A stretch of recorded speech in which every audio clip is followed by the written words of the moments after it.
Michael, thank you so much for being here. I am very excited to pick your brain about all things inspections. All right. All right? Yeah. Before I do that, tell me a little bit about you, your business, and how long you've been doing what you do. All right. Well, my name is Michael Tita. I've been a home inspector for 19 years now. Wow. So, yeah, I started back in 2003, and this is all I do. I do inspections all day long, day in, day out. I do mostly residential, but commercial inspections as well. And from every age bracket of home, from brand new homes to century homes and everything in between. And work all over the GTA. And yeah. 19 years of inspecting homes. Yes. So you've seen some things. Oh, yes. Oh, yes. You've seen some things. I've seen the good, the bad, and the ugly. Oh, I'm sure. I'm sure. Inspections is one of those things where I think people either know the importance or they think they're completely irrelevant. I am one of the people that see the importance of an inspection, especially when you're purchasing real estate. These are hundreds of thousands of dollars that you are spending. And I also believe that inspections give you an idea of your future costs as well, right? That's right. Can you tell us from a professional's opinion why an inspection is a necessity when you're purchasing a home? Okay, excellent question. So it may seem a little biased coming from me, but it really is a necessity because in most cases, people are purchasing the biggest purchase of their life. Right. You know, you're talking millions of dollars in our marketplace, Mm-hmm. you know.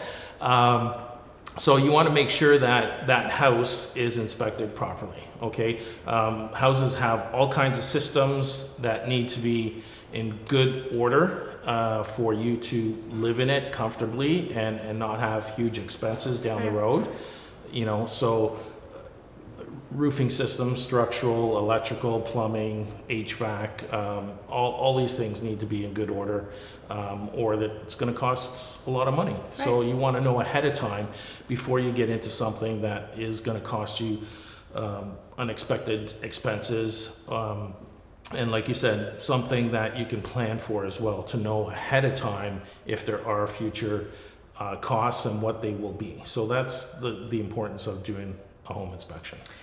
But what about those people that say, my dad has bought 4 homes before, I'm gonna hire Inspector Dad, he's gonna do a walkthrough with me. Why is that a bad idea, and what are they likely to miss that a professional would catch?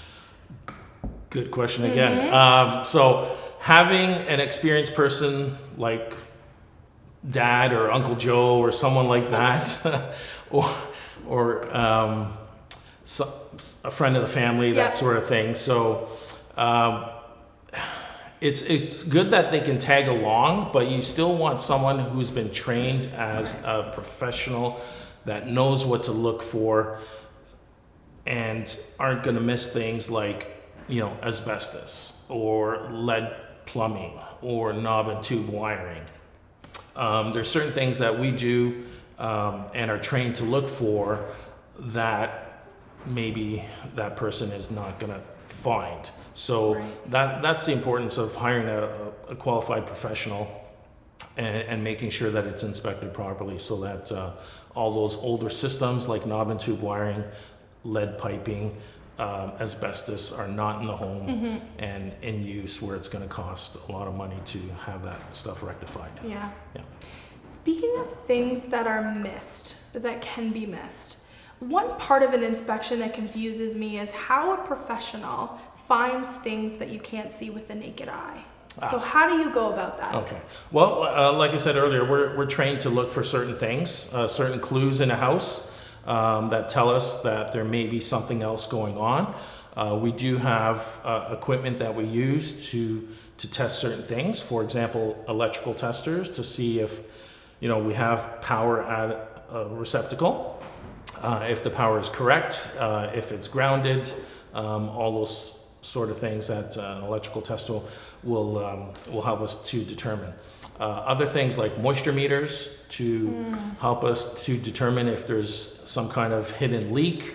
The other thing is thermal cameras that we use to also see if there's a hidden leak or something to do with a hot spot or a cold spot in the house, whether there's missing insulation or some kind of other electrical issue that's causing some kind of hotspot or potential fire hazard. So having the proper equipment is very important, and another reason why you shouldn't be hiring Uncle Joe. Yes, the proper equipment and the trained personnel to know what to look for. Yeah. So what about liability? What liability does an inspector take if something is missed? Yes, it's a huge liability because you're checking the whole house and trying to look for any potential problems. So we do have errors and omissions insurance, or a qualified professional should have errors and omissions insurance to protect us and the client, to just in case there was anything that got missed, anything that was hidden, whether on purpose or not. It does happen, unfortunately. Yeah, of course. Human error is a thing, right? Yes. Speaking on errors, if someone wanted to hire an inspector, right? What advice would you give them to ensure that the person they're hiring is a qualified inspector, someone that has all the gadgets? Finding a qualified home inspector is something that you want to do to make sure that you hire the right person. Right.